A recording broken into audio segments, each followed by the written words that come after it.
We'd like to welcome everyone out tonight. We're here for our second big meeting, but this will be our third if you count the city council meeting. So this will be our third meeting to discuss this. By way of introduction, my name is Dave Young, and I'm the mayor here in Orem. And this is an official city council meeting, and as such, we've got a number of the city council members here tonight. We'd like to start out with a prayer, and we've asked Jim Hawks if he will say the opening prayer.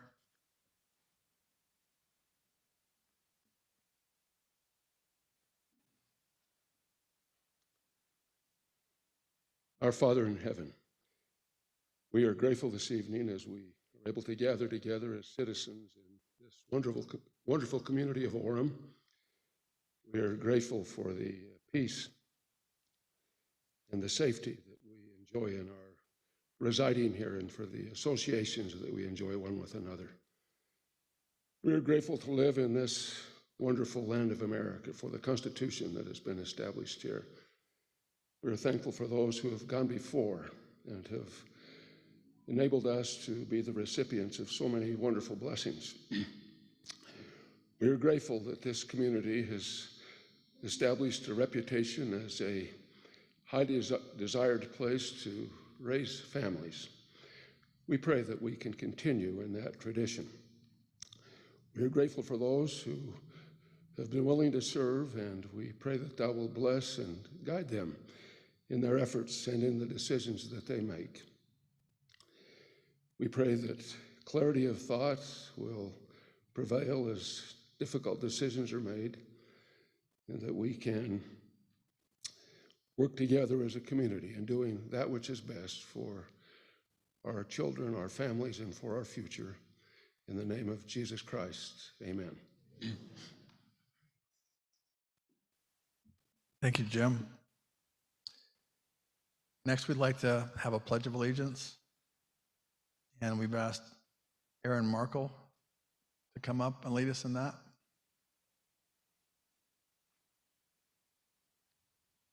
If the audience would please rise.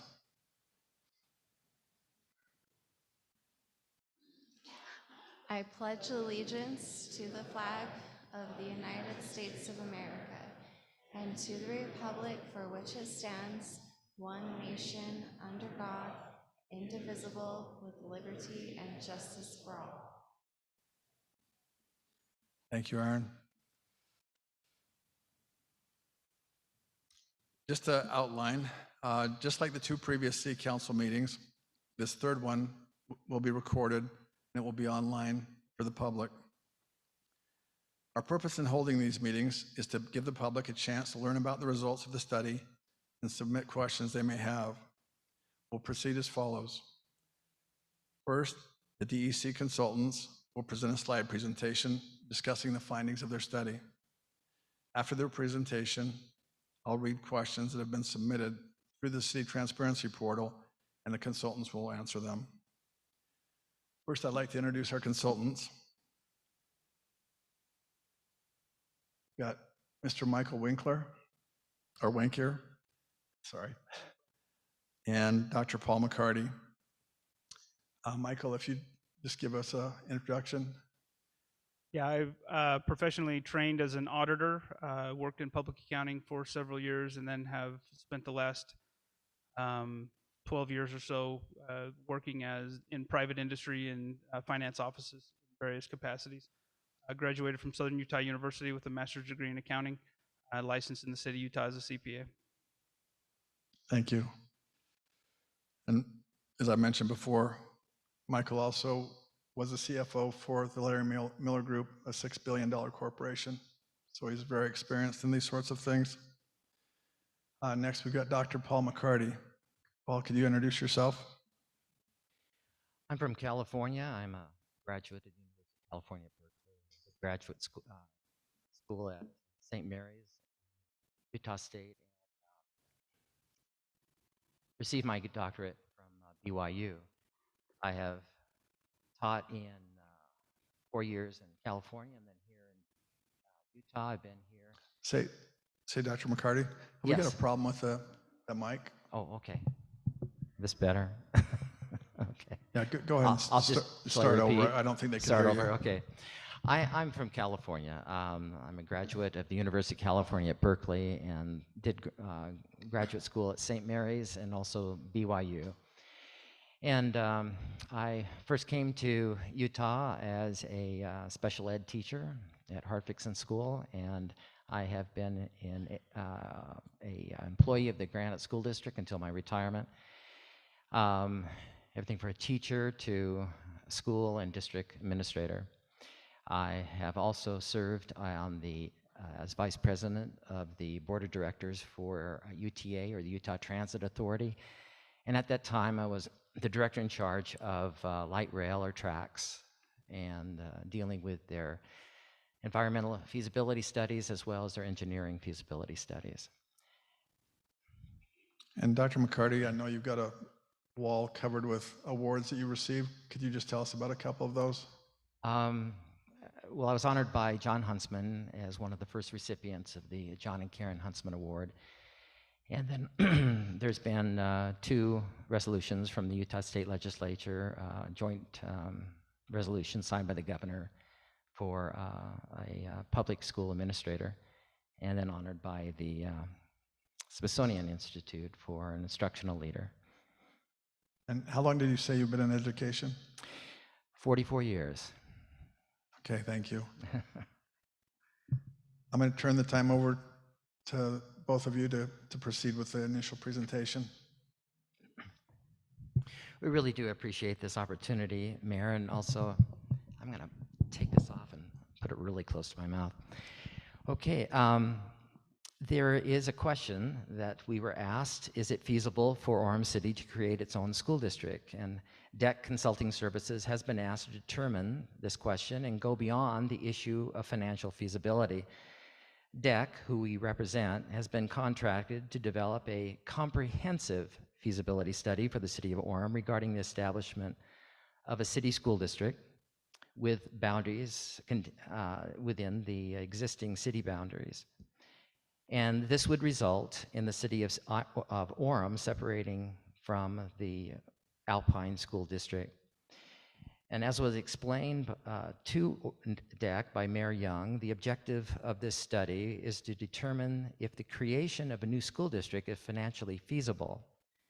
The primary and ultimate purpose of this comprehensive feasibility study is to determine if the creation of a new school district will benefit the students, the teachers, and the taxpayers. And we have striven to produce a detailed analysis of legal, operational, and fiscal data, including analysis and research of the many topics. And this next slide here kind of explains what many of those topics are. As you can see, this is comprehensive. I won't go over the slide, it's pretty much readable, but these are the different areas that we looked at. And again, we had the concerns for the best interests of the teachers and students that guided the development recommendation that we're making in this feasibility study. And the study will provide important, relevant information to the public, as well as through the Orem's Transparency Portal, will hopefully allow Orem citizens that have sufficient information to form their decisions in the future about the new school district. Also, if you have access to the study, it's online, and there is a timeline. And in this timeline, it shows you how conversations about splits and creating a new school district actually goes back at least 20 years. And so this is a continuation of research that had started about 20 years ago. This next slide that we have been asked to explain this slide. We're very appreciative of the many questions that have been coming out. This is a graphic depiction of the structure of actually 6 current city school districts in Utah. If Orem chooses to have its own school district, it will be the 7th The other school districts in Utah are Logan City School Districts, Murray City, Ogden City, Park City, Provo City, and Salt Lake City.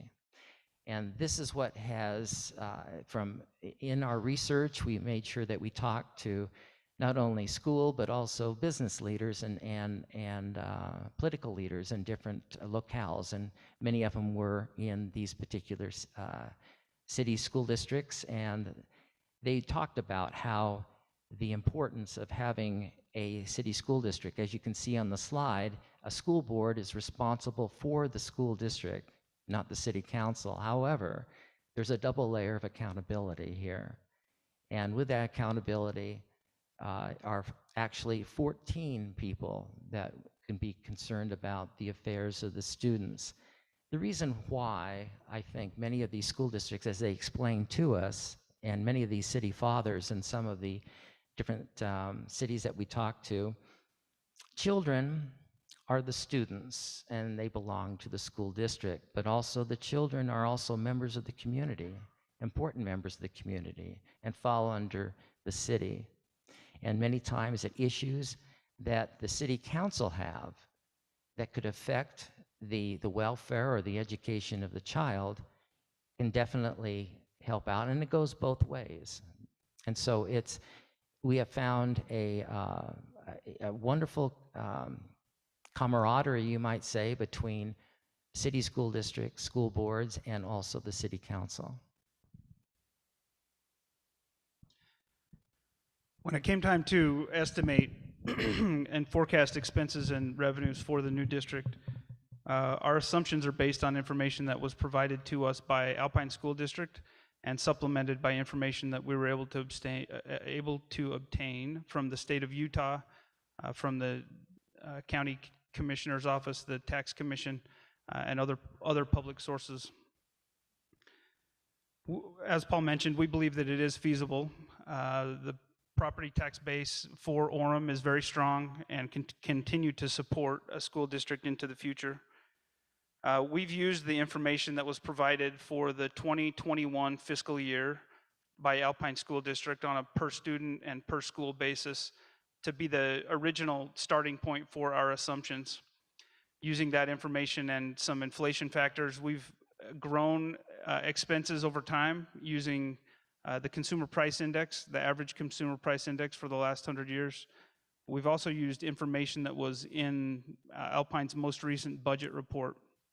So their budget for the next year includes some increases for salaries that are beyond what you would expect from a consumer price index increase, and we factored that into our model as well. The total property tax dollars collected from citizens in Orem will be relatively consistent year to year going forward. We've added a few slides to this version of our slide deck compared to the ones that we had last week. Part of that is because of some of the questions that have been asked in hopes to help everybody understand a little bit of the process. This slide is intended to document what the process is to determine the property tax that gets charged every year.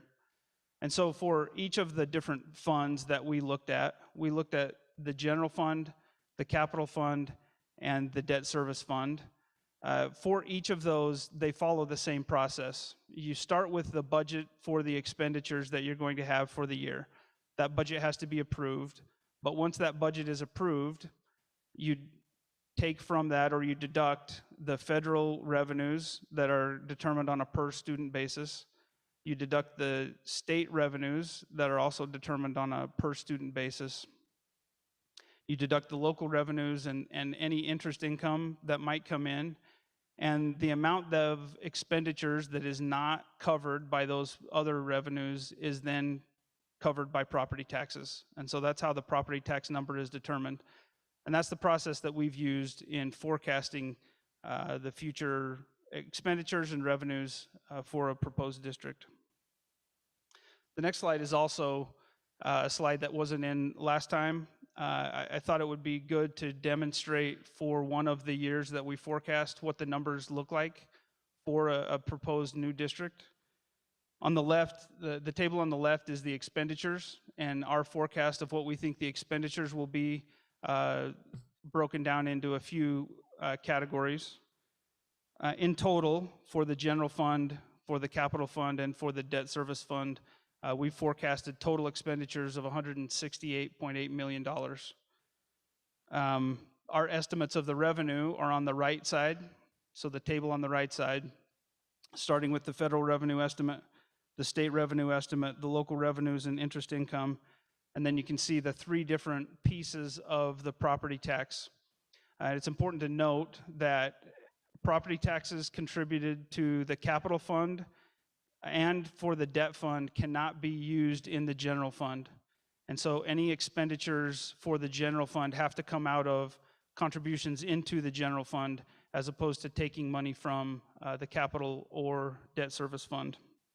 But you can see, as we forecast, we've forecasted expenditures and revenues to be the same because of the method that we used, and the property tax being the last element that was calculated to ensure that the expenditures can be covered. The next slide is also new. This is just a graphical depiction of what I just presented. As you can see, from an expenditure standpoint, salaries and benefits is by far the biggest expenditure that a school district has to cover. We have forecasted, based on teachers maintaining the same level of salary and benefits, growing based on those inflation factors that I discussed previously. And so our intent is that the teachers will continue to be paid commensurate with what they're being paid with the Alpine School District going forward. You can also see on the right side, the state revenue is the most significant of the revenue sources. It's very formula driven. The number per student that is contributed to the school district each year is determined by the state. A lot of the discussion is around property taxes, which is the light blue piece of the pie. That's the piece that you as citizens cover through your property tax assessments, and so we've focused on that a little bit throughout the report. Another question that came up that I wanted to make sure that we addressed is concerns over Title I. There are a lot of Title I students and a lot of Title I schools within Orem. For the purpose of our forecast, we assumed that the spending in the Title I schools would remain the same. However, the revenues for those Title I schools will not necessarily stay the same. And so because those revenues come in on a per student basis, Alpine has been sending a portion of the Title I money that goes to other schools into the Title I schools in Orem. And you can see on the table on the bottom right that there's a difference of about $3.5 million between the amount of expenditures that are incurred each year inside the Title I schools within Orem compared to the amount of revenues that are generated for the Title I students in those schools. But for the purpose of our forecast, we've assumed that the spending for the Title I needs remains the same. And so what that means is the incremental amount, the $3.5 million, is coming out of the general fund, which is funded by property taxes. Another item that we added a new slide for was a specific discussion about district overhead. In our forecast, we've estimated district overhead for the 2023 school year to be about $1,485 per student.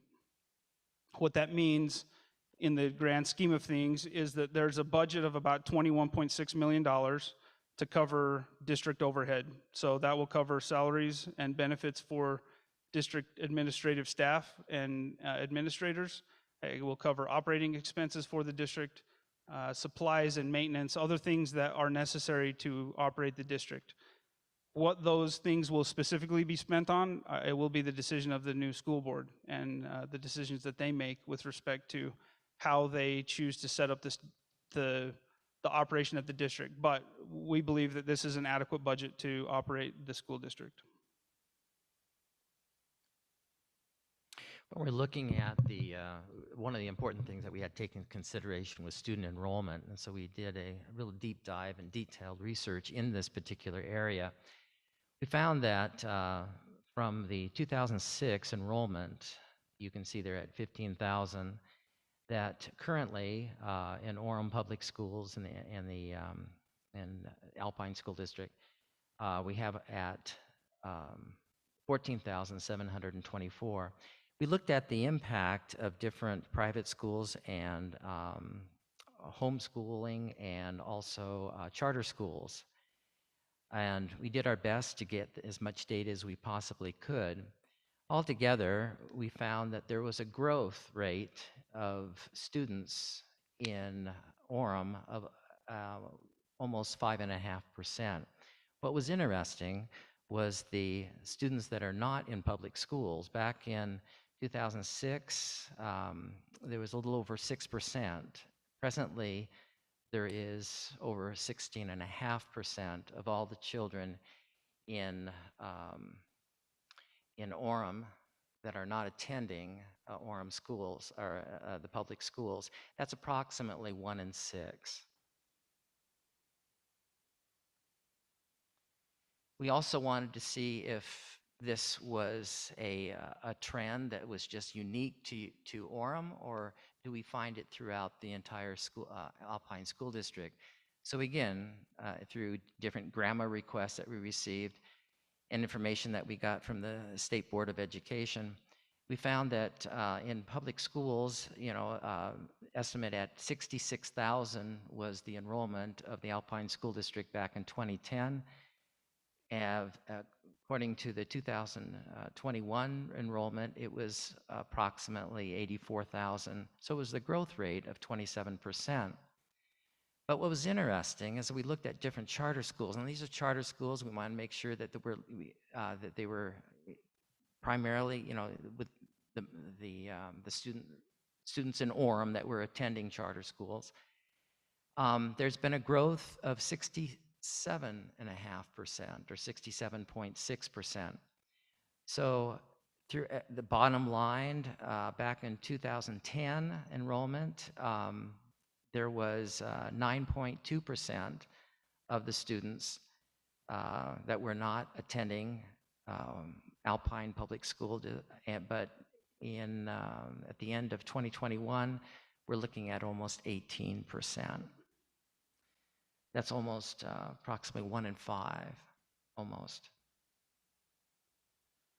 The enrollment numbers are significant because that's one of the factors we used in the estimates. We calculated a lot of the expenditure and revenue numbers using a per pupil calculation. And so the trend for Orem schools with the public schools is a downward trend, but the overall trend is that the student population is actually increasing. But for the purpose of our study and for the purpose of our projections, we've used the public school enrollment forecasts. This slide is consistent, or was in the slide deck last week. This is an overview of historical bonds. From 2002 to 2021, Orem taxpayers paid approximately 28% of the bond payments. There has been announced that Alpine is considering a bond for about $595 million. The impact of that for Orem taxpayers would be about $116 million, 19.5%, almost 19.5%. The 19.5% is based on Orem's property values when calculated as a percentage of the total property values within Alpine School District. Based on historical bond allocations, Orem has received about 13%, and so we've calculated that the amount that would be reinvested back in Orem is about $79 million. The next slide takes the same concept and presents it a little bit differently. Over about the same period of time, Orem taxpayers have paid into all three of the main funds, the general fund, the capital fund, and the debt service fund. Orem taxpayers have paid in $910 million.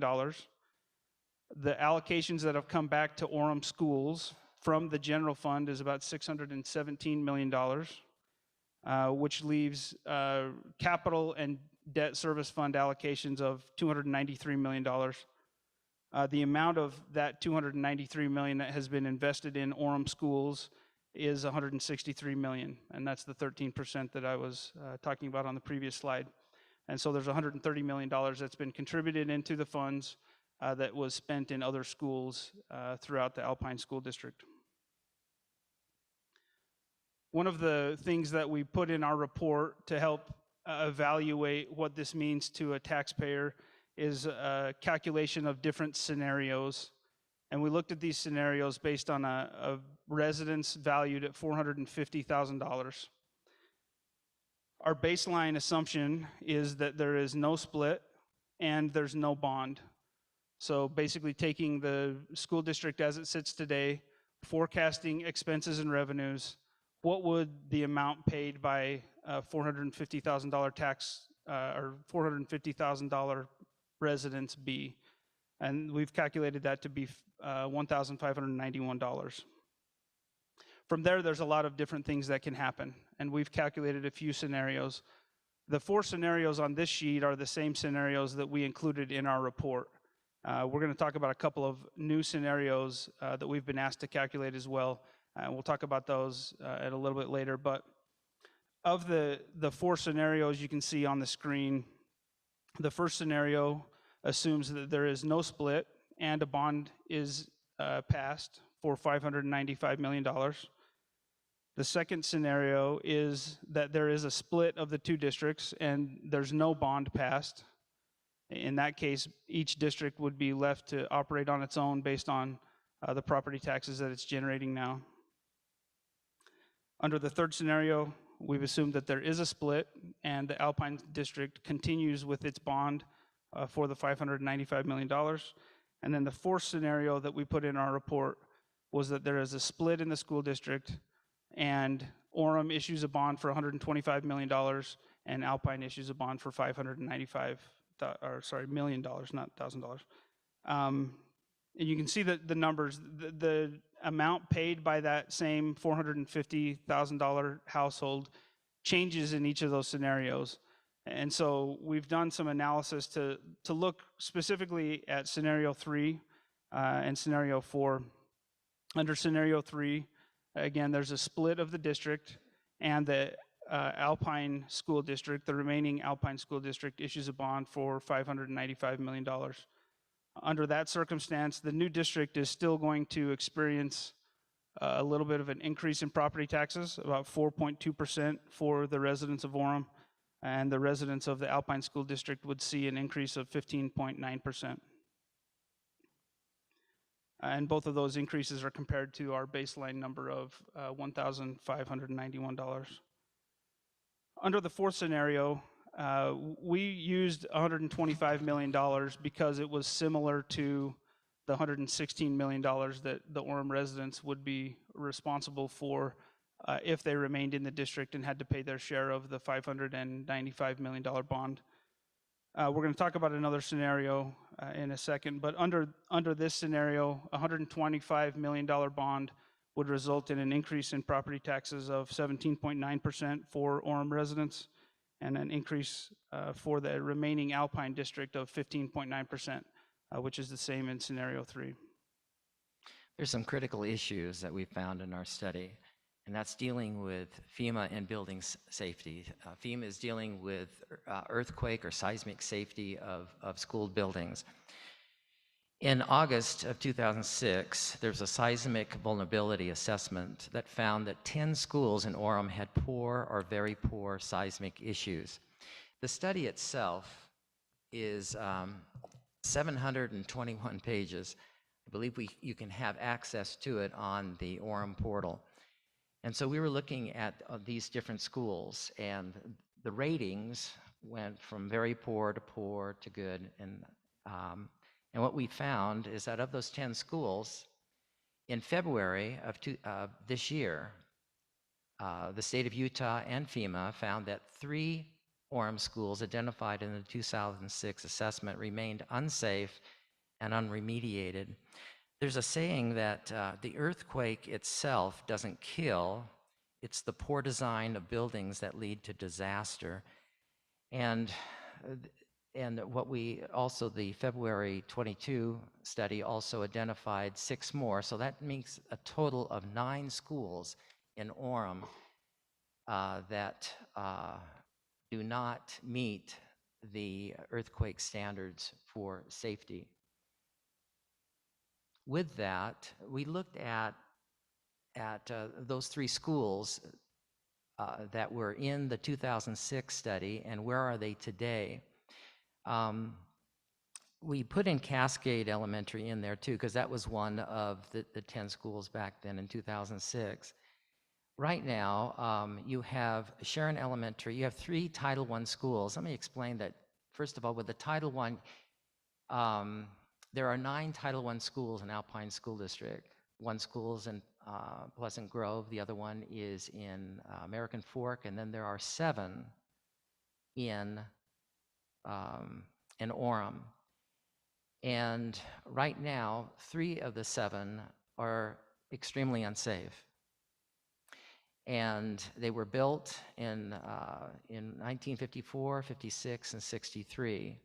Now, the ranks that you have there, basically what that means is that there were 57 schools back in 2006 that were found unsafe in Alpine School District. And the ranking, and then there's different categories. When they look at a school, they're not necessarily saying the entire school is unsafe. They're looking at portions of it. And there were portions, and then the portions received a ranking from 1 to 57. So, for example, Sharon Elementary, there was a section of Sharon that was in the 34th ranking out of 57, and another section out of 38. It has not been remediated to this day, 16 years later. There was the Windsor Elementary, again, very poor, is the lowest rating you can receive, and sections of it was in the 30th and the 40th ranking. Orem Junior High was also rated, part of it was rated very poor, and another part was rated poor. Again, the very poor section was rated there in 16 and 25 and 27. Poor was rated at 32. The only remediation that has been done has been that number 32, which represented the gym, and that was replaced or rebuilt. Cascade Elementary, as you know, has been rebuilt. We looked at this and wondered that, you know, we have Cascade came in at 36 and 55. It's not a Title I school, but it was chosen to be rebuilt. This is a kind of a good example that, you know, if there is concerns, parents might have concerns about the choice of schools. You know, getting back to that original slide of in a city school district where you've got 7 school board members and 7 members of the city council, that's 14 people that you could possibly go to. They represent your different neighborhoods. The Alpine School District, in our research and our findings, is over 84,000 and stretched over a large section of Utah County. In fact, the 7 school board members represent areas that are larger than larger than our state legislator areas. So the data that we took, there's where we got it, and again, you can look at it yourself. And again, the rank orders were good, fair, poor, and very poor. This was alarming in the study itself. This is a quote from the executive summary in the study.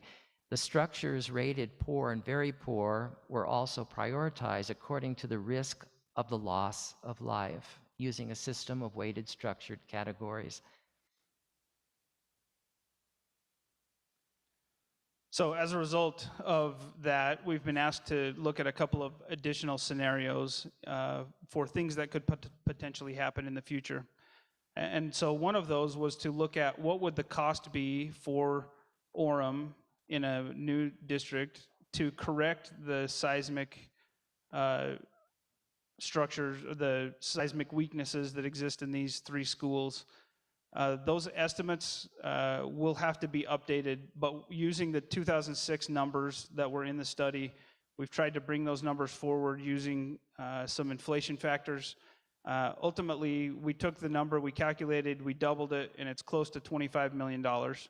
And so this scenario that we've run, or scenario 5, assumes that instead of a $125 million bond, there's a split, and the Orem School District issues a $25 million bond, specifically for the purpose of correcting the weaknesses that were identified in the FEMA study. If the bond is $25 million, it would then be used to remedy issues at Sharon, Windsor, and Orem Junior High. We've still assumed that the Alpine School District issues the $595 million bond, but under this scenario, Orem residents would expect a 6.5% increase on that same $450,000 residence. The 15.9% for the remaining Alpine district is the same as in the other slides. And so the last scenario that we were asked to look at, again, assumes a $25 million bond specifically to address the FEMA studies. But the remainder of the assumptions that we made in this scenario were comparing back to what we looked at in the first scenario, that there is no split but a bond is passed.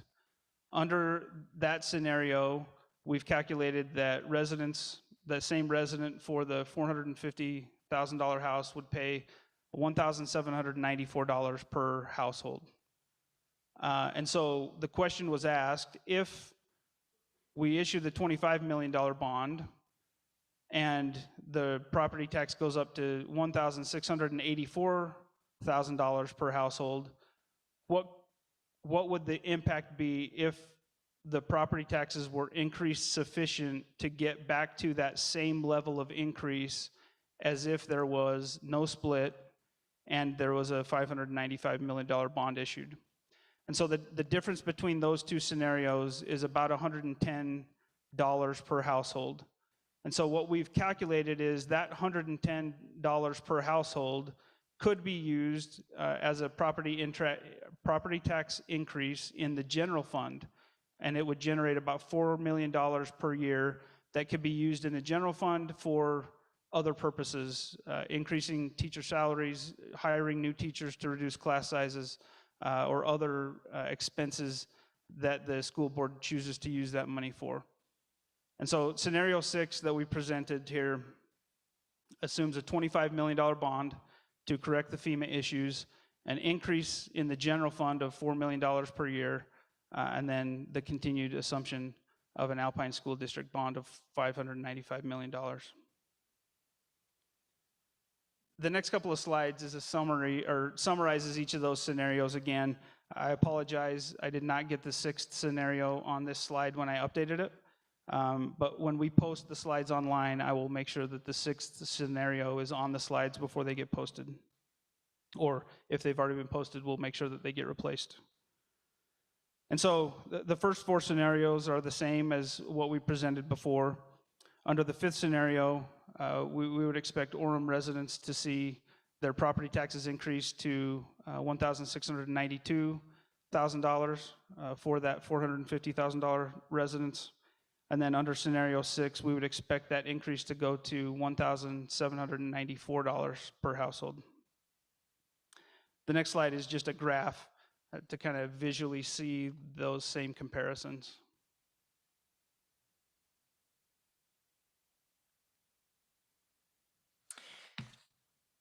The next slide that we have is dealing with Orem's test score data. The red represents, and again, we did not include the COVID year, and so going back to, so it has 4 years of data stretching over a 5-year span. The elementary you can see has a peak going up at one point. And what we found is that two of the public schools in Orem, public high schools in Orem, and that is the black line. Two of the three in Orem are seeing test scores lower in 2021 than they were in 2011. 3 of the 4 junior high schools in Orem are seeing lower test scores in 2021 than those in 2011, while 1 remains roughly the same. 10 of Orem's elementary schools are seeing improved test scores than those seen in 2021, while 4 are seeing lower scores in 2021 than a decade ago. And moreover, as these elementary school numbers may appear positive and perspective matters, it's just 3 fall into the 75 to 100% percentile, and 4 fall into the 50 to 75% percentile, and then 6 fall below the 50% for the past 5 years. So what that translates is that we have Orem high school test scores seem to be in a free fall, indicating a severe systemic issues. Again, since 2017, the scores for Orem high schools have dropped 11.2%. Compare this to Alpine's average. Alpine's average dropped 2.3%, while the Utah State average increased 7.3%. Orem junior and middle school test scores declined since 2017, also to a critical, dropping down to 8.6%. Alpine scores dropped 8.6, and then Alpine dropped 6.8, while Utah dropped 3.7. Again, Orem elementary scores since 2017 have increased 1.2%. And Alpine has dropped 1.9%, and while this statewide average has been 4.5. So the elementary schools are increasing and on an upward trend. There also, in our study, we looked at the salaries. Obviously, that's extremely important to the study, especially as we look at expenditure. We found that 29 Alpine District Office administrators earn a total of $5.2 million. The reason why we looked at this is that we were trying to look at the expenditures and of a new school district and what cost savings might be included in that. Alpine has one of the largest disparities in Utah between the average teacher salary compared to the average administrator salary. Alpine's average teacher salary is $54,965, and Alpine's average administrator salary is over $101,000. This translates to a difference of over $46,000. There is a considerable amount of research that shows a direct correlation between teacher salaries and student achievement. And again, I would encourage you to read the study as we cite that research. Kind of give you a perspective here too, is that if you had $1 million in that scenario number 6 that Michael introduced to you, how many teachers could you buy with $1 million? And that would, including the benefits, we're looking at almost 17 and a half teachers. What about with $5.2 million? How many teachers could you get? And that would be 90 and a half teachers.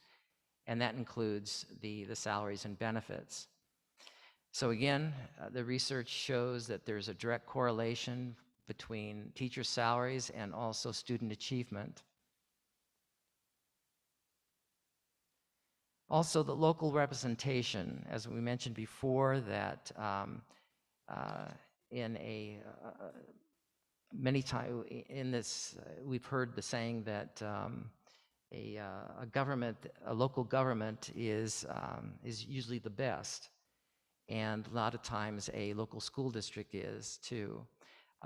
Again, we did a lot of findings and research and also interviews with the different school districts here, city school districts here in Utah. And we've found that there's a direct correlation between the size of a school district and student achievement. Also, again, you would have neighborhood elected school board members instead of a district that, and in a one city school district rather than a school district that we see that had, for example, Alpine has 14 cities in it. All the tax revenue in our findings will be staying in Orem in those different scenarios that we looked at. Again, local representation affects the district structure and budget, teacher compensation and benefits, class size, student to teacher ratio, also capital investment in new buildings and quality of education. That pretty much concludes our presentation at this time, Mayor. Thank you for that.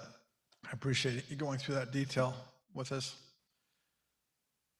What we'd like to do now is the purpose of tonight's meeting is to review the findings of the study.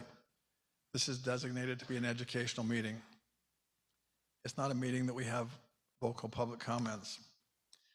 However, since the inception of the process, the city has requested questions and comments from parents, voters, teachers, and others be submitted through the portal. All of those questions and comments have been sent to the consultants. And I'm not sure what the number is, but the last number I saw was about 380 questions that have come through.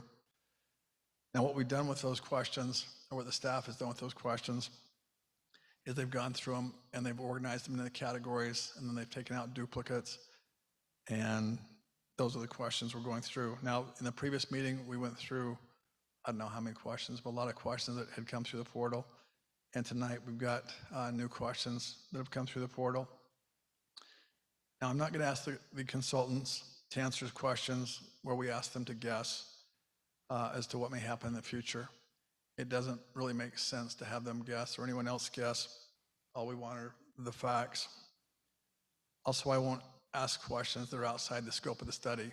In other words, questions that really have nothing to do with the study. Thank you. The entire study and the previous meetings are on the Orem Transparency Portal. So you can see tonight's meeting and you can see any of the other meetings and a ton of other information as well. Now, as we go through this process, we're going to answer these questions, but if you have a question that comes to mind that doesn't really get answered, then we have a process for doing that. And outside of this door over here, where you came in, there's 3x5 cards, and you can just write down the question that you have on those 3x5 cards, and then we'll give it to Michael, who is back there. So, and I know many of you are here for the first time, so we'd encourage you to submit any questions. Our only request, and you've been awesome tonight, is that you be kind and courteous.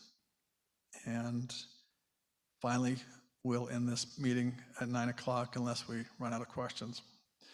So with that, we'll start into the questions.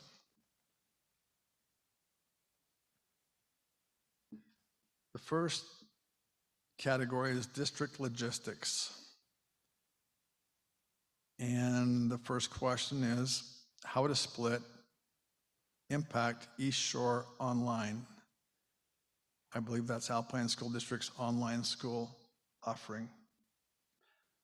So we did not include East Shore Online in our forecast, and so that's a decision that a new school district would have to make to determine how they would handle online school. The students that are currently attending there would be allowed to continue to attend for a period of time after the split was completed, but the new school district would have to determine what solution they want to use for online school going forward.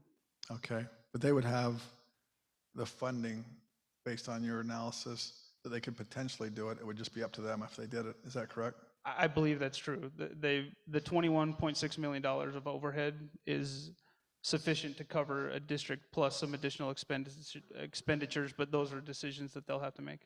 Okay, thank you. If the new school district is formed, how are the 7 districts for the school board created? I don't know the answer to that. I think that would pretty much be up to the city council, maybe. And so, but we don't have that answer right now. Okay, That was not part of our study. We didn't look into that. okay. But from what you do know is there would be 7 school board members, right? Correct. Okay, thank you. Is it true that specialty classes in each school are determined by the school's principal based on allocated FTE funds? And there's a second part to that. Did you get any info on why some schools have more or fewer specialties available? With specialties, I think we're talking about specialty classes. I think that's Right. what it is. And what we did is that we did inventory the different schools and the amount of specialty classes, and we found that there was a disproportionate amount of classes throughout the district. Some schools had more, some schools had less. It was interesting. 48% of the schools within the Orem area did not have the full complement of schools as throughout the rest of the district, which was up to 83% of the students had those specialty classes. So it was a disproportionate amount that we found. Okay. Can you provide an example of a single city district that is thriving and successful? I think we could go back to, you could look at Logan City School District, you could look at Murray City School District, you could look at Ogden City School District, Provo City School District, Park City School District, and also Salt Lake City School District. So there's 6 school districts that seem to be doing quite well. Thank you. Now we switch categories to study process. This report does not include p-values or confidence intervals, which are necessary information in true statistical analysis. Where is that information? So we've created estimates, but we have not done a true statistical analysis, so we don't have those calculations. We created forecasts based on information that was available and based on methods that are common in forecasting for these types of things. Did you use any outside consultants to help complete this study? I'll let Paul speak from an education standpoint, but as a CPA, I'm part of a network of a lot of CPAs, people that I've worked with in the past that have experience with state and local taxes. And so I reached out to several people, but we did not hire anyone else to work with us on this. We did not have any consultants. We talked to numerous people. As I mentioned before, we were able to talk to different school district administrators up and down the Wasatch Front, all the way from Ogden clear down to Nebo. And then also city leaders in those different cities, school districts that we had mentioned. And then also we had contacts throughout the United States too, as we contacted other cities and school districts, looking at all the parameters and different areas in which we should be focusing on. So they were extremely helpful. So there was numerous people that were helping and providing input. But the work is DEC. The findings are of DEC and not of any third parties. Thank you. Why does the financial feasibility study have more information about test scores and smaller class sizes as opposed to financial findings? I think we're pretty heavy on the financial study. The majority of the financial study was dealing with the feasibility. Also, from the directive that we received from the city to focus on the impact of students and the impact on teachers.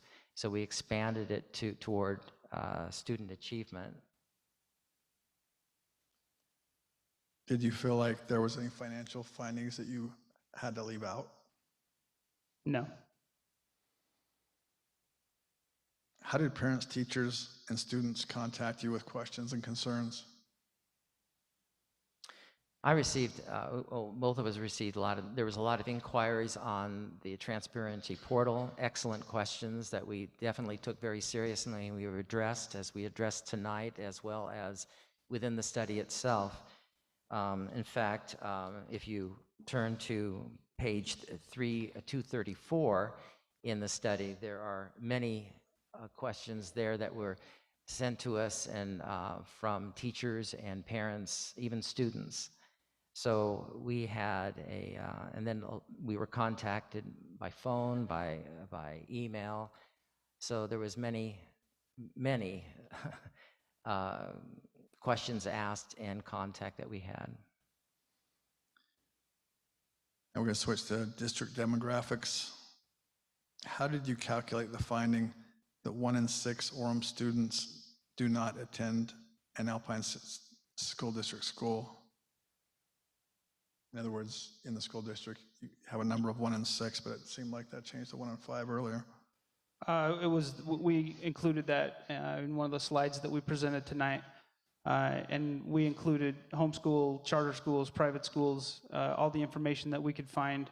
And we just did a simple calculation of those students who were not attending an Orem public school divided by the total number of students that were in that population that we found. And we'll switch to a category of teacher pay. What is the average teacher pay for teachers in Alpine, Nebo, and Provo school districts? I think we had the Alpine in one of the last few slides that we had. I think that was it 46,000, Paul. I can't remember the.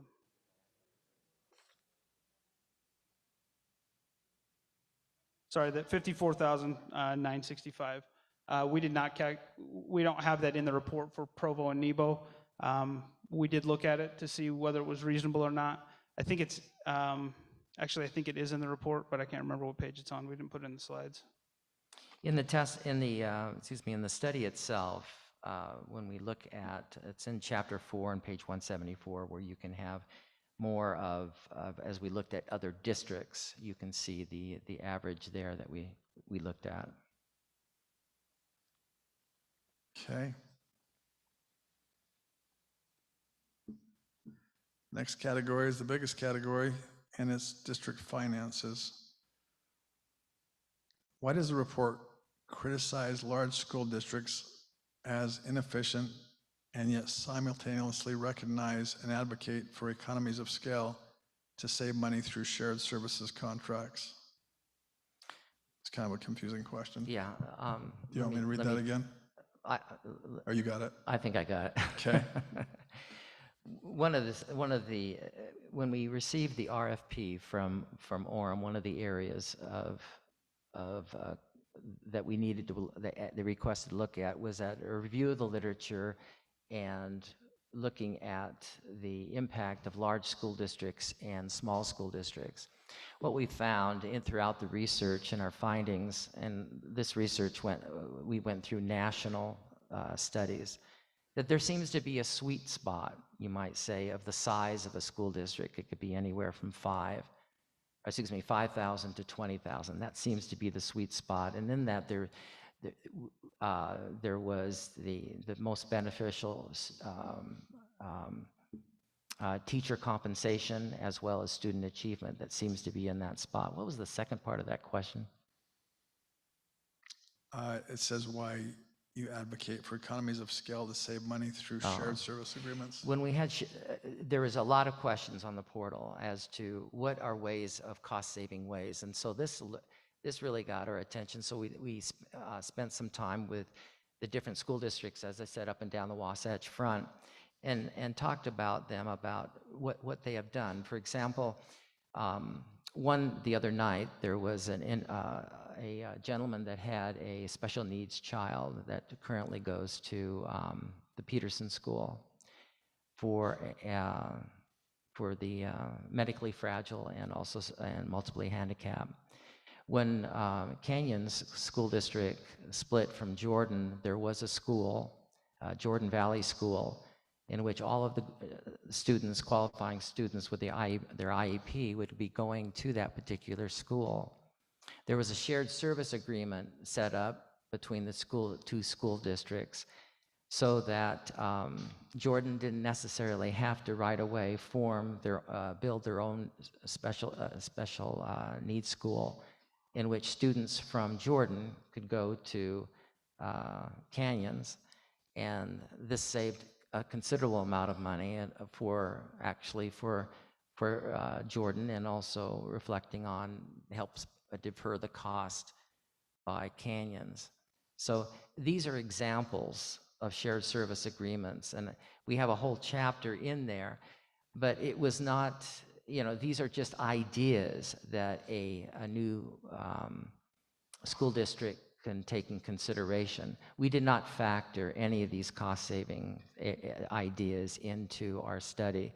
Again, our study was focusing on the full complement of services without any diminishing of services, and that's what we based our numbers on into a new school district if approved.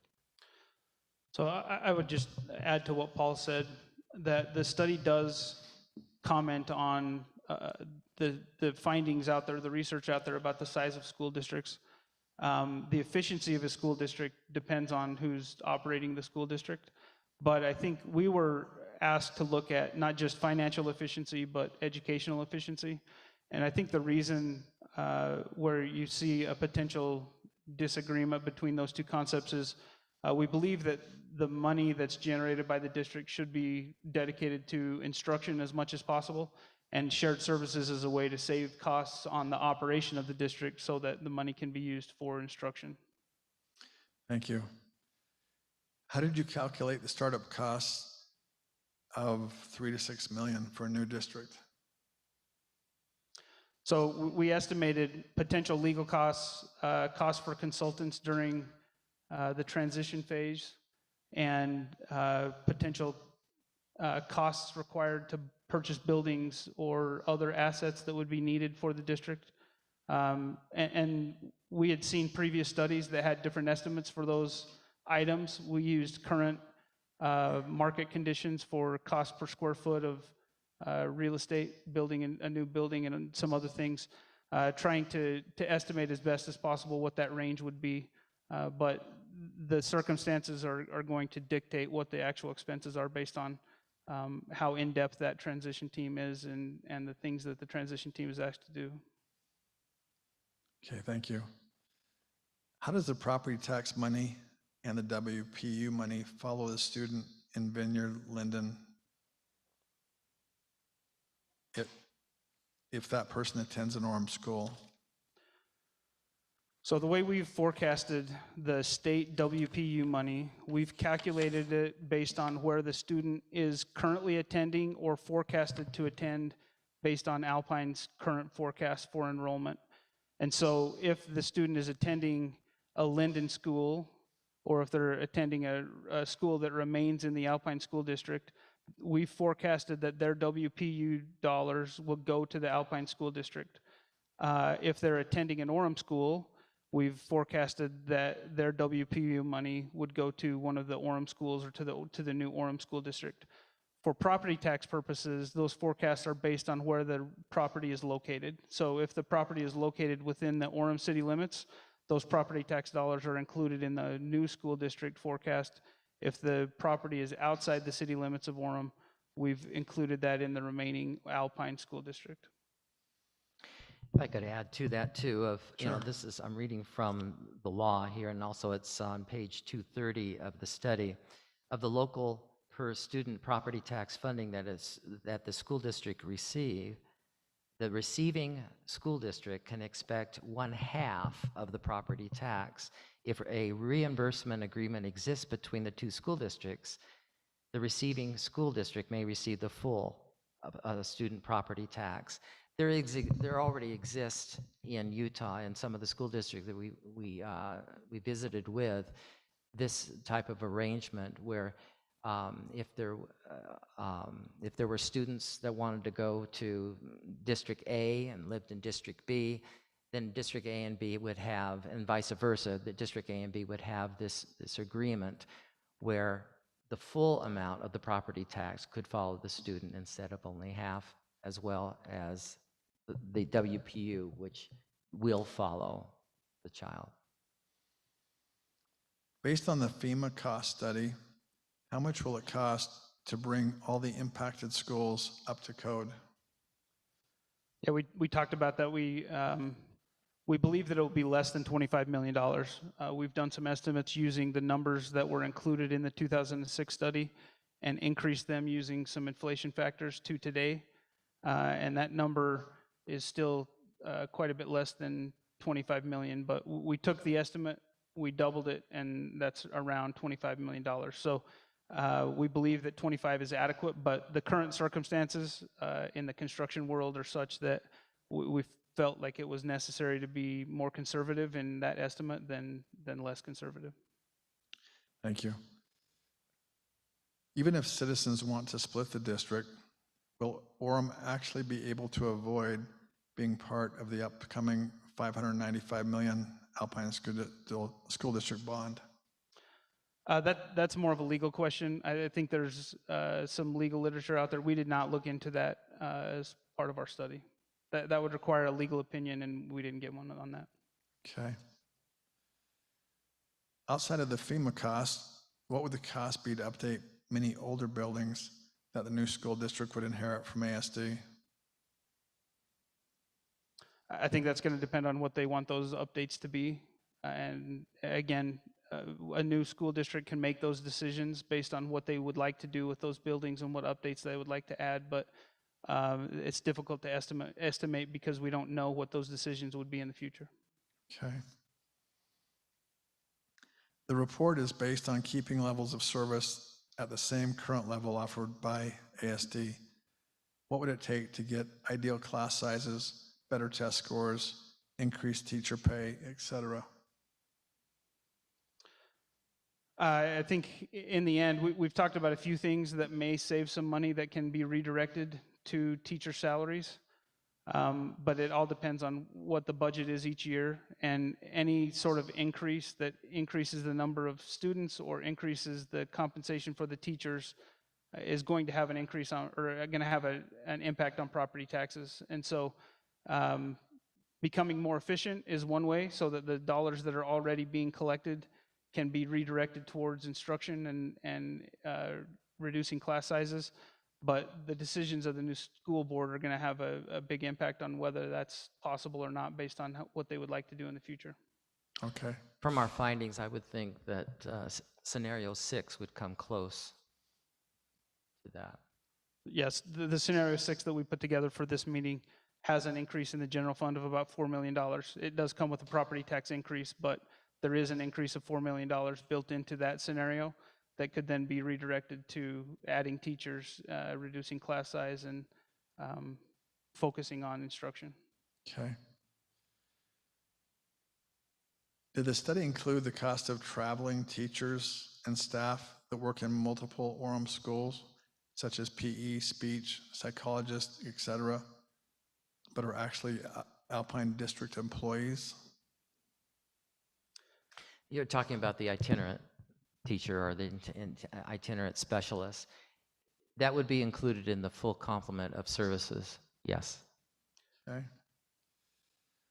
Did Alpine School District provide supporting documents that verified the district subsidizes the operations of Orem schools? We got documents that demonstrate the subsidy for the Title I schools, but we didn't get anything other than that. Okay.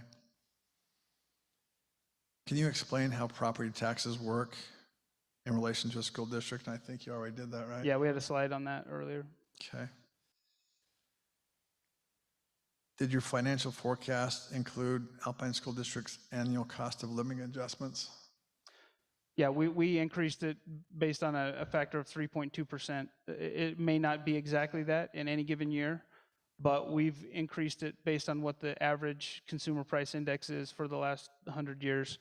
In addition to that, for the 2023 school year, we've increased salaries by 8%, because Alpine is using a similar number in their budget for the next year.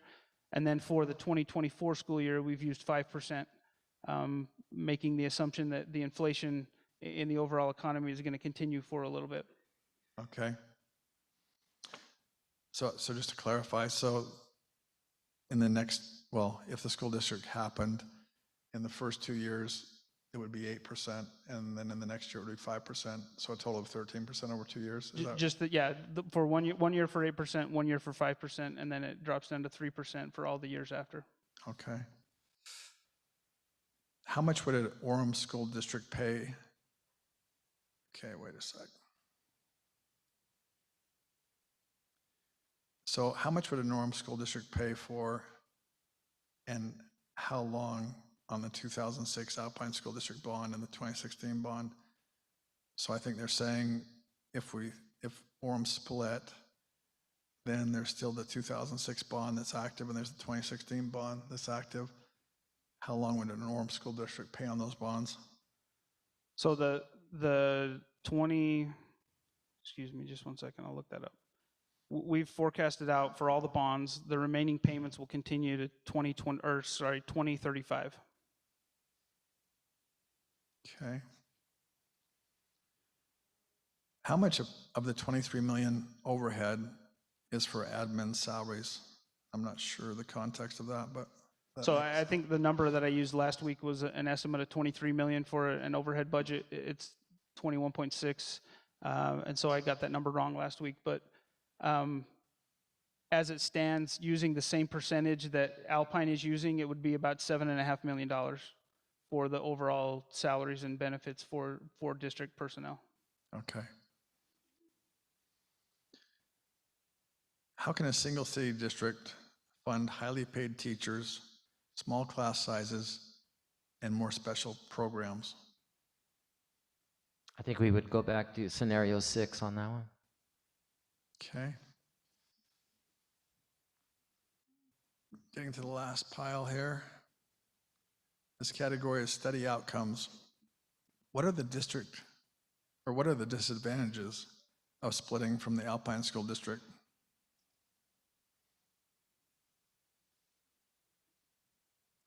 Well, first of all, the actual split won't take place like tomorrow or the day after if the voters approve. The law has it as that there is a 2-year, the process during that 2-year is the arbitration process where they look at the different assets and divide them. And it would be until July 1st of 2024 that a new school district could open up its doors.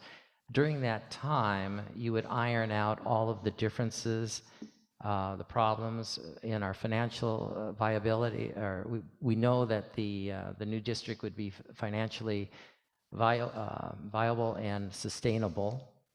And during that time, you would be looking at the funding that would be coming in and making sure that all the services are met. And looking back at the Canyons Jordan split, there isn't any obvious most of the problems can be resolved and also facing all of any types of unforeseen things that might come up. So it was going back to that Canyons Jordan split. It was beneficial for both school districts. We interviewed individuals, school board members on both sides, and there was a great deal of increased in student achievement, teacher satisfaction. In fact, the teacher morale perhaps was the highest in both school districts following the split. I think we can't see any disadvantages. From a financial standpoint, I don't think there's a disadvantage. The one thing that I would mention is the access to the specialty schools would require some additional coordination beyond what they're having to experience now. I don't know how much that would be, but it would require some additional coordination for those Orem students that are attending the Dan Peterson School and other specialty schools. Okay. Are special service agreements the only way to make a split from Alpine feasible? No. No. Okay, thank you. The study left out the other ALL, and I don't know what that is, school at Orem Elementary. Why was this left out of the study? The ALL information that we got was from a grammar request that we got from Alpine School District, so we followed that. Okay, so you basically went off the information you had from Alpine. Yes.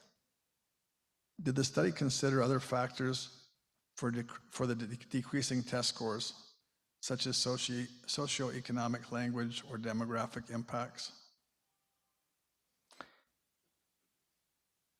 Can you repeat that again? Did the study consider other factors for the decreasing test scores, such as socioeconomic, language, or demographic impacts? The job of a feasibility study is a study of analytics, and you're looking at what is, but we don't necessarily look at why it is. So looking at the data, we pointed out where the test scores were going.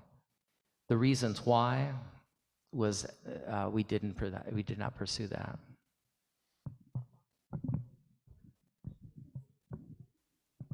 You mentioned that there was a class at Lone Peak High School with 70+ students.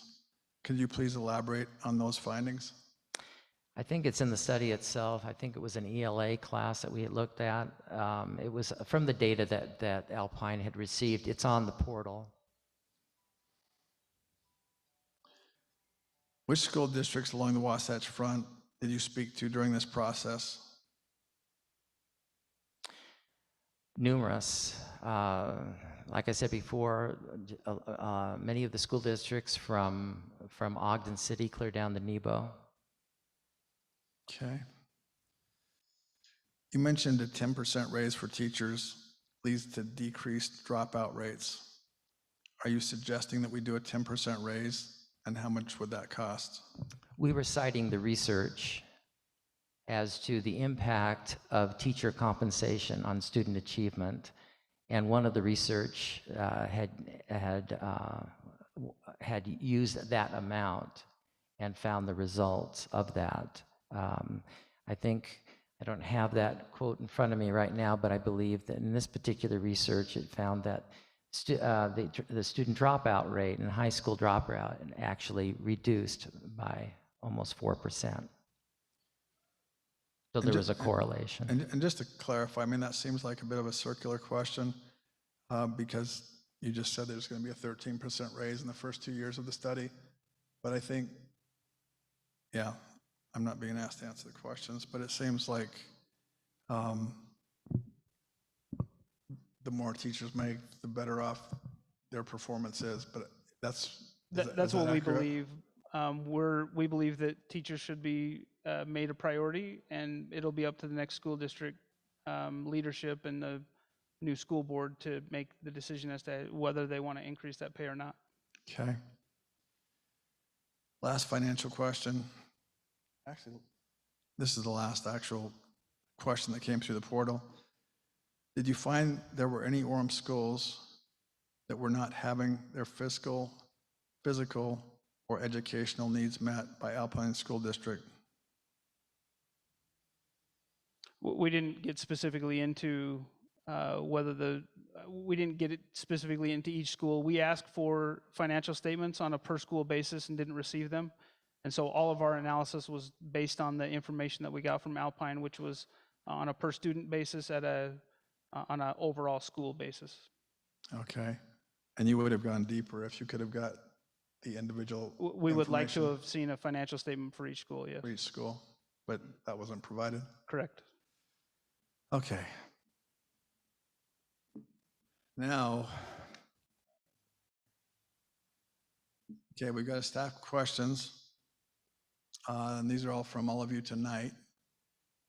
And this is a little trickier because there's handwriting issues, and there's duplication issues. And so I'm going to have to kind of sort this out as we go along. All right. How does the Vineyard RDA play into the study? Vineyard is not inside the Orem boundaries, and so we did not factor that in.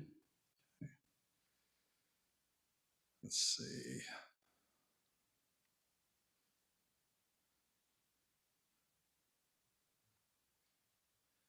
Okay, trying to scramble this down. If I want to stay with ASD, it must be from a teacher, is that contract honored? Do I get punished for teaching at an ASD school in Orem? Wait, but there wouldn't, I don't, okay, that part doesn't make any sense. Let's just stick with, if the school district split, would a teacher get punished for coming to the new school district? I don't think a teacher would be punished. I think the contract that they have is for whatever school they're teaching at now, and I don't think a split would impact that. I think they stay with that contract if they want to continue to stay at that school, and they can change to a different school if they want to, at some point in the future. Okay. When we refer to the, and there's a chapter in the study on the Canyons-Jordan split, the reason why we bring that up, because they pretty much set the standard. That's the standard bar. And during the Jordan Canyon split, for those 2 years before in this particular case, it was 18 months before the Canyons became the LEA, there was movement. In fact, there was a lot of movement from Jordan teachers wanting to go into Canyons, and there were some teachers that wanted to go back to Jordan. So there was an easy movement during those months. If this new school district is approved, that you would have up to 24 months to settle those differences, so that teachers wouldn't be teaching at a particular school or district that they really didn't want. Okay. If the people who say they are interested and supportive of our children and school education, why are they so opposed? And what are they afraid of? I don't think you can really answer that. That's going to be opinions.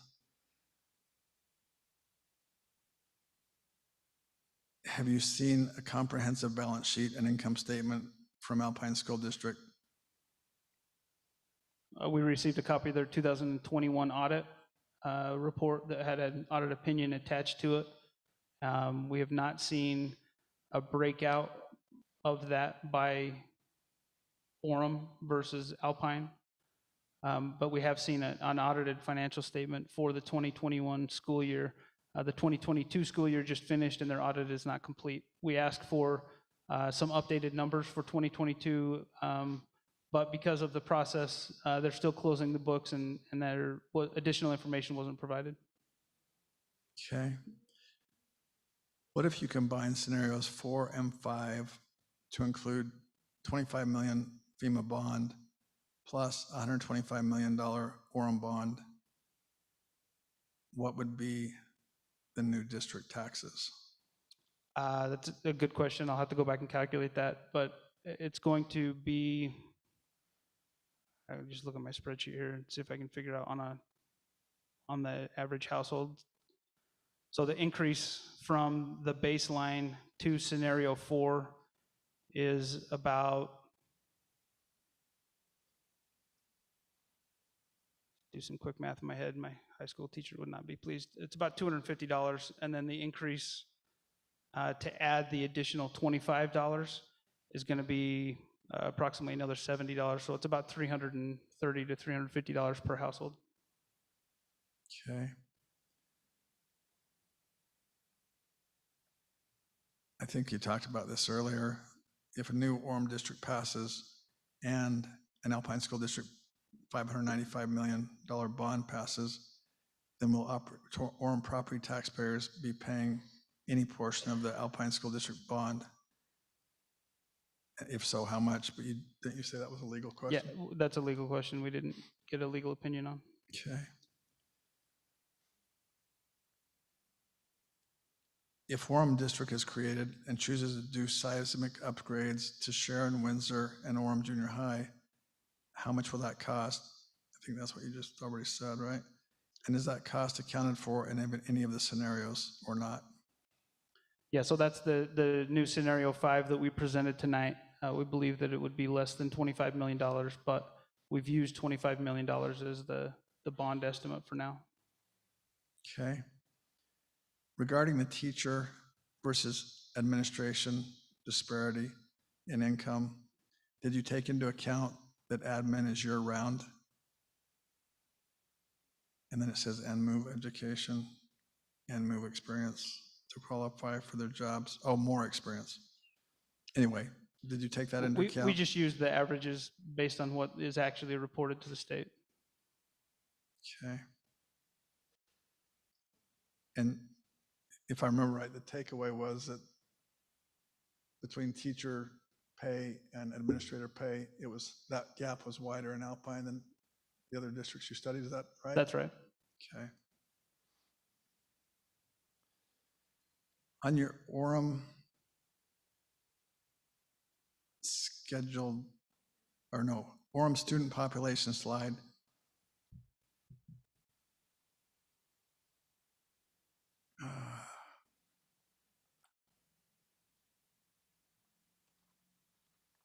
I can't quite read that. Is the organizational chart, in the organizational chart, is the school board an independent agency or is it under management of the city council? This is still unclear. The school board operates totally independently of the city council.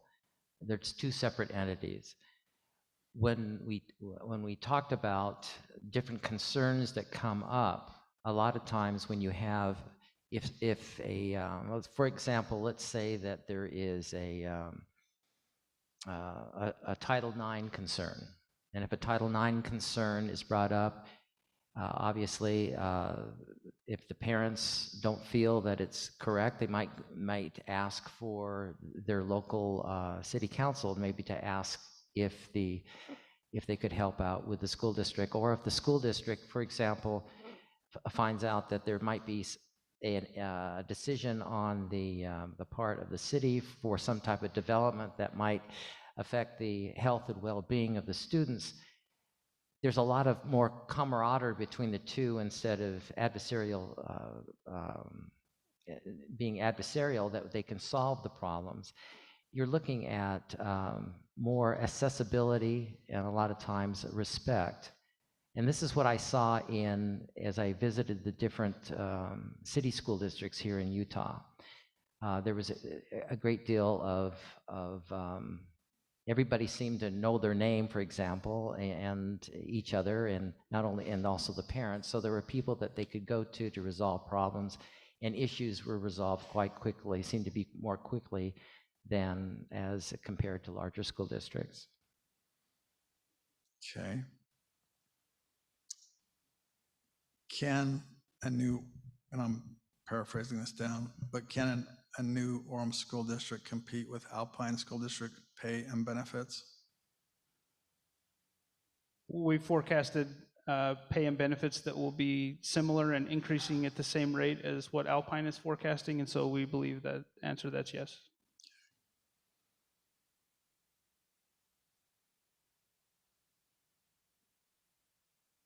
Yeah, this question. What guaranteed benefit would splitting the Orem School District give? I don't think there's any guaranteed benefits of staying or going, but. Local control. Okay. Okay. If students do better with smaller class sizes, how can an Orem-only district make this happen? Build more schools? Was this factored into the overall cost presented to us? We did not factor in new schools.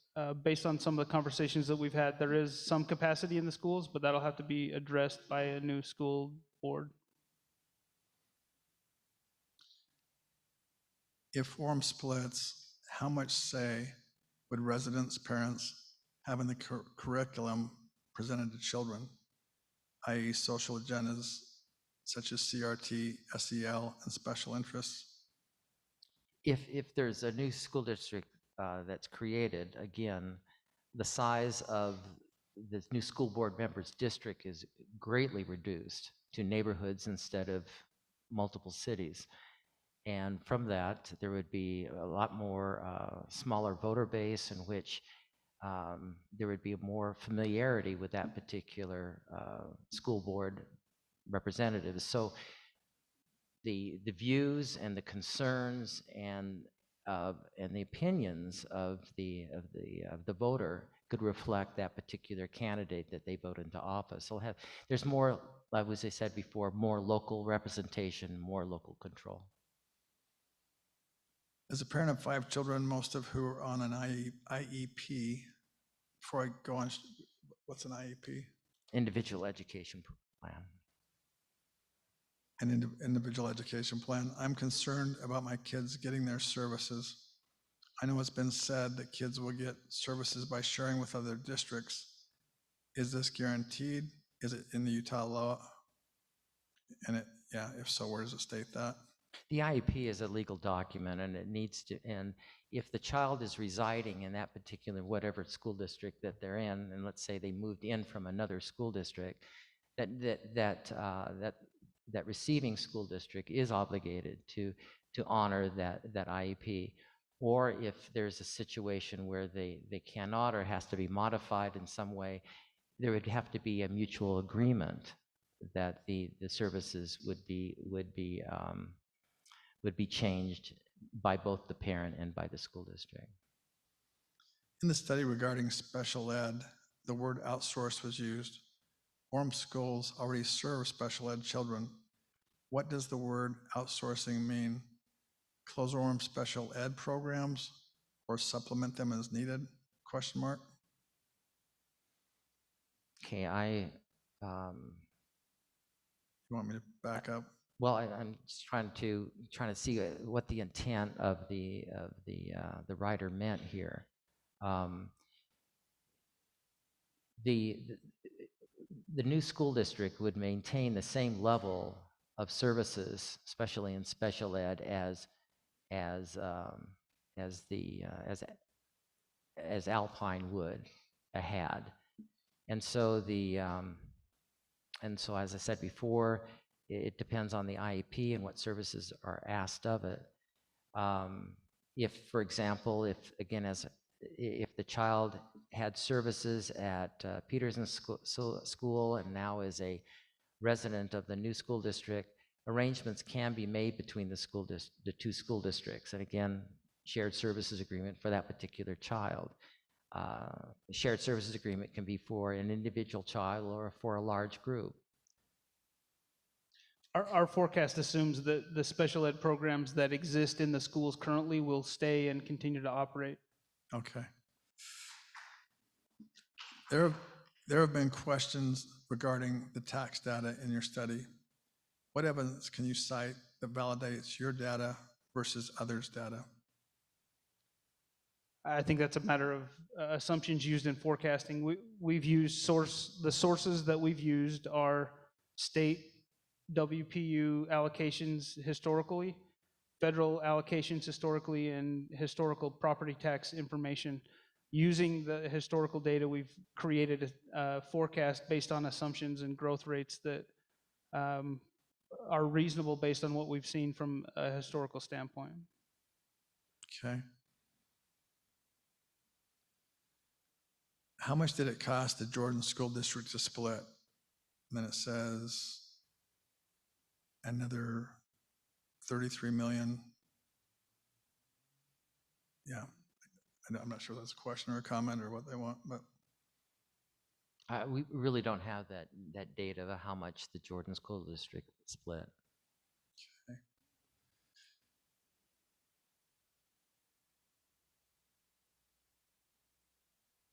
I mean, how much will it cost for the ASD to split? I mean, that's what you've been talking about for 3 meetings. Yeah.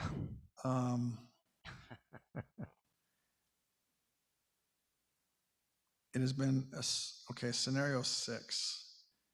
This is regarding scenario 6. It has been asserted that Title I schools in Orem are subsidized. Is the 4 million allotted in the scenario number 6 to cover the alleged subsidies? No, the 4 million would be in addition to the additional funds. Sorry, used additional too many times.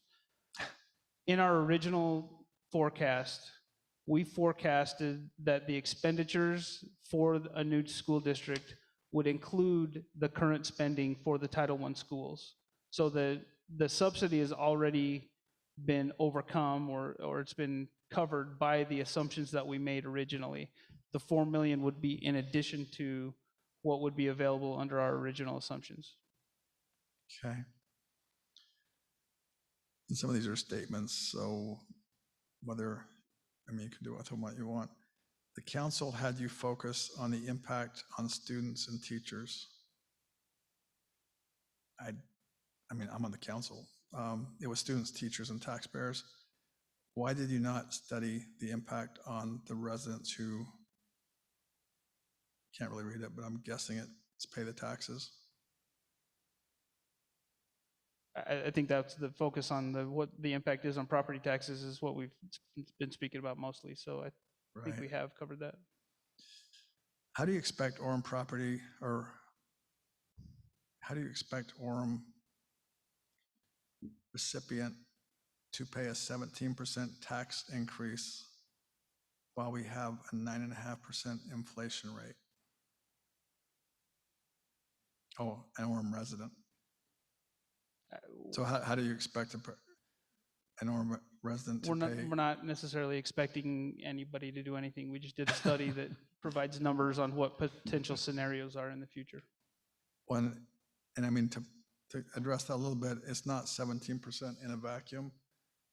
Correct. Taxes are going to be going up no matter what happens. And so except for a couple of the scenarios. One of the scenarios, they actually go down.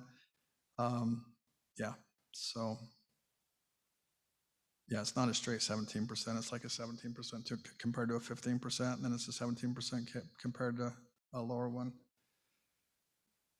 Okay.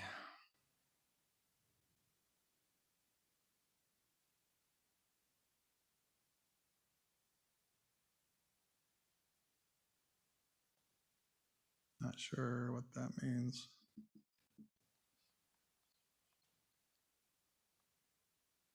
Yeah, that doesn't make sense.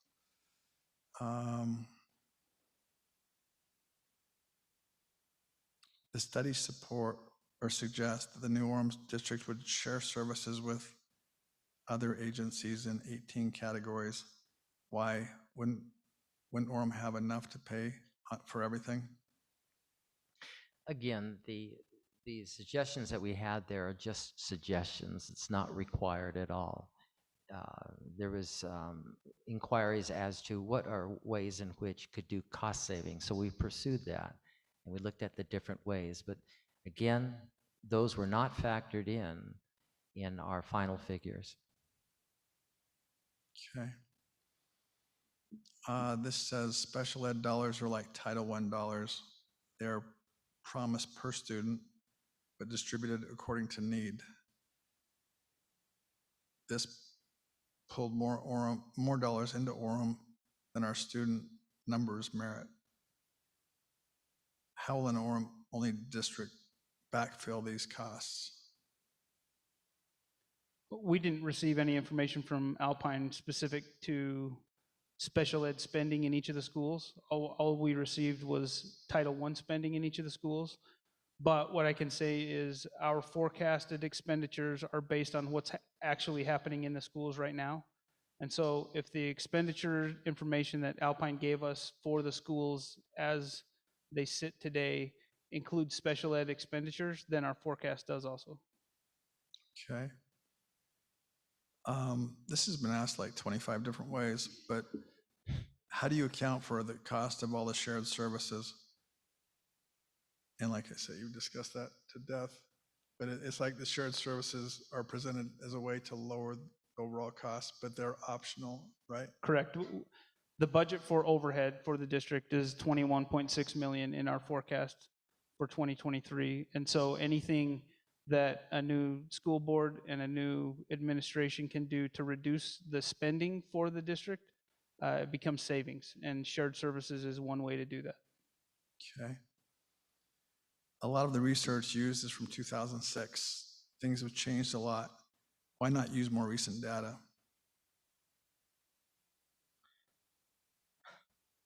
For our forecast, we're starting with 2021 as the base, and then forecasting from there.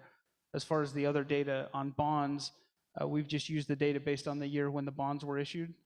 And for the FEMA studies, it's based on the year when those studies occurred. So some of those things don't happen on a regular basis. And so we've used the data that was available to us.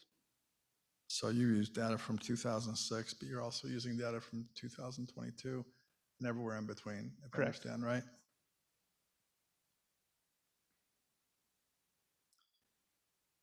If Orem's seismic needs are so extensive, would they not be better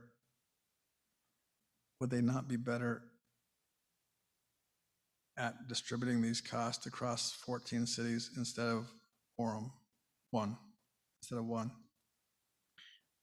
I think, again, we mentioned that what's happened in the last 16 years. In the last 16 years, many of the, especially those three crucial Title I schools have not been, their needs have not been addressed. So this comes down to what we found in the study about the importance of local representation and what can be done. And again, we factored in the different scenarios, ways to fix the problem. So you're saying it's not a bad idea, but it just hasn't happened in 16 years? And it may not, we can't forecast into the future, but we do know that of a bond, 13% of it historically comes back to Orem. But this way, if Orem chooses to have its own school district, it would have an opportunity to correct these seismic issues as soon as possible. It says because of a change in test types, all scores have gone down. And then it says apples to oranges in the state of Utah. So I think, what's your comment on that? You in the past you've had UPass, you've got RISE now, you've got many other different types of center. But you generally, when a test is standardized, that's the important thing, and it comes up with that particular percentage. And this is pretty much what is used nationally too. So the national use of the same type of standards that we used. I'd also say, in addition to the overall test scores that we charted, we did compare the performance in Orem on the same tests for the same period against the overall state of Utah and the remaining Alpine schools. And so we were using the same test period, the same testing provided to all those students, and comparing the performance of Orem students versus the state as a whole and versus Alpine as a whole. So it was apples to apples as far as the way you're describing it? Yes. Well, and there's another factor, and I've seen this so many times, I'm starting to become part of it, but the elementary school test scores actually went up, right? That's right. And yeah, anyway. Let's see.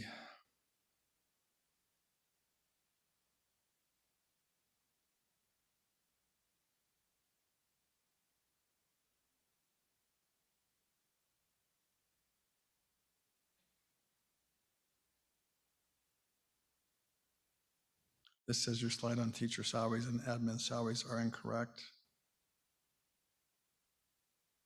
You show beginning teacher salaries and mid-admin salaries. Do you have a comment on that? The data that we receive is from Alpine School District, and that's what we based it upon. Why do you imply that students who currently attend charter, private, or homeschool would return to an Orem school district? Did you examine research on this topic, or did you make that assumption? We didn't make any assumptions on that. We forecasted based on the projected enrollment for the public schools.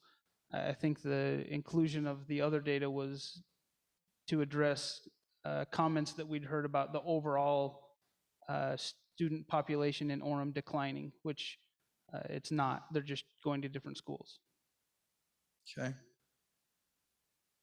I don't know that you know anything about this, but have Linden or Vineyard shown any interest in a joint district? And how would that change the property tax? That's a question for their city council and mayor. They weren't included in the scope of our study. Okay. Was the cost of bringing school buildings included in the 3 to 6 million estimate? If not, how do you estimate that? So I think they are assuming that you have to buy all the school buildings in order to do a new district. The assets of the school district will be split according to the state law, and any of the school buildings that are in the new school district will be part of the new school district as part of that allocation. There won't need to be a purchase of those buildings. Okay. Currently, ASD backfills the comprehensive curriculum classes required for graduation. Is there a plan for covering this cost? We had all of the, like I said, as we looked at the full services that Alpine currently provides is what we based our estimates and our forecasting on. So that would include that. Okay.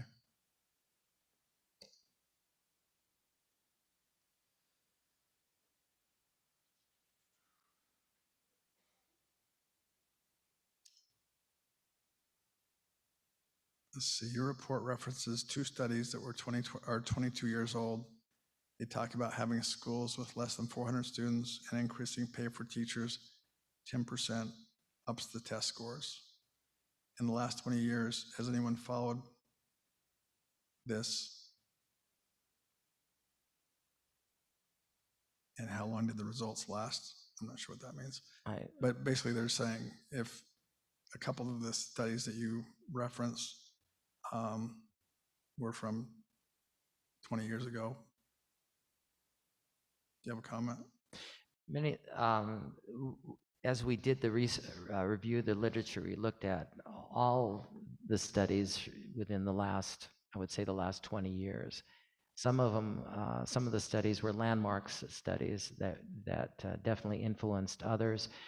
As you know, in research, there's a replication of research, and we try to follow as best we can as what the original research had and what current research was showing also. Okay. Would there be an option for homeschool children to have a school they could go for specialized classes and have a common curriculum with other homeschool children? Washington State has wonderful programs called parent partnership programs. Are you aware of that? Any type of programs of homeschool, and this obviously would be up to the new school board. But again, as I said before, is that when you have a more local control, the concerns and needs would be addressed, and hopefully this type of concern and request could be honored. Okay. When will the City Council, DEC, and ASD meet to discuss this, as promised by Mayor Young in February? That sounds like it's a question for me. You can take it, but Mayor. I'm not on the panel. The last time we tried to meet with Alpine, we met with Alpine School District once in a meeting with their admins, with Rob Smith and the rest. And that was the very beginning. We attempted to have a second meeting prior to these meetings. We requested that meeting. We were deferred 16 days. When we got to day 15, that meeting was canceled by Alpine School District because they said their attorney had COVID. And so we have reached out to Alpine School District and we've tried to have those meetings. So we're still in the process of trying to set something up, but you can't have a meeting with yourself. Anyway, Any other, have you got more, Michael? Okay, there's no way we're going to make it through those, but we'll go as far as we can.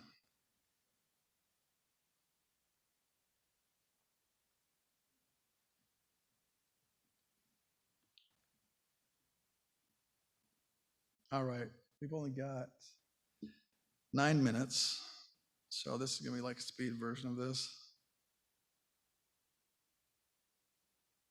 Will this situation be put to vote on a ballot? I think that's up to the city council. Maybe you can Okay. answer that, Mayor. I'm not supposed to be on this, but I'll answer it.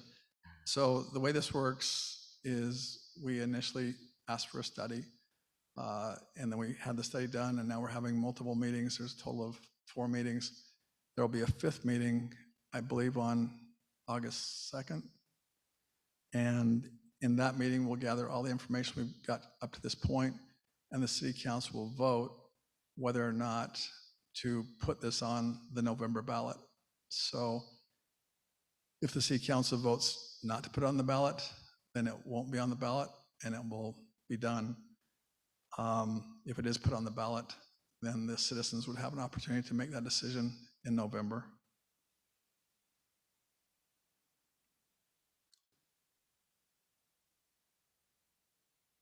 With the danger of older schools, why have the improvements not been made with previous bonds? Is an investigation needed to see where the money has gone? Hillcrest was remodeled, but not made completely safe. Therefore, could not continue. Yeah, this is more of a comment. Okay. The study alludes to test scores improving with a smaller district. What data suggests this? I would encourage to read the our review of the literature. It's on page 206 when we look at the school district size effect on student achievement and operational performance. And there you'll find the data. Again, it's on page 206. It's chapter 7 in the study. Okay.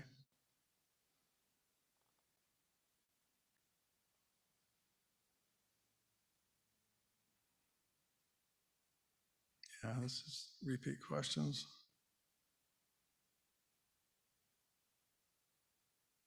For ethical reason, does DEC think unbiased research was conducted?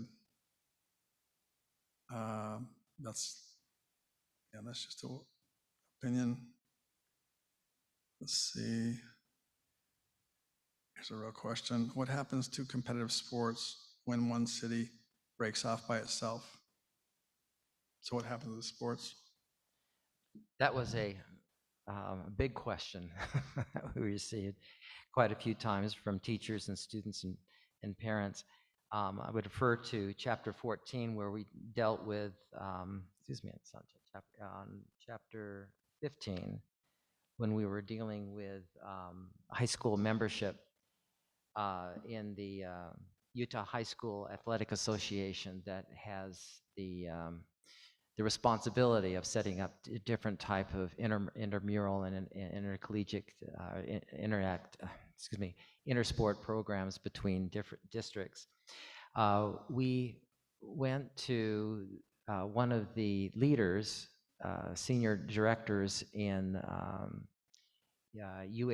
UHSAA, and asked that that specific question and similar question about the impact that the new school, which one particular question we asked was the scheduled sanctioned activities continue if a city school district in Orem is created and also in its inter-district competition.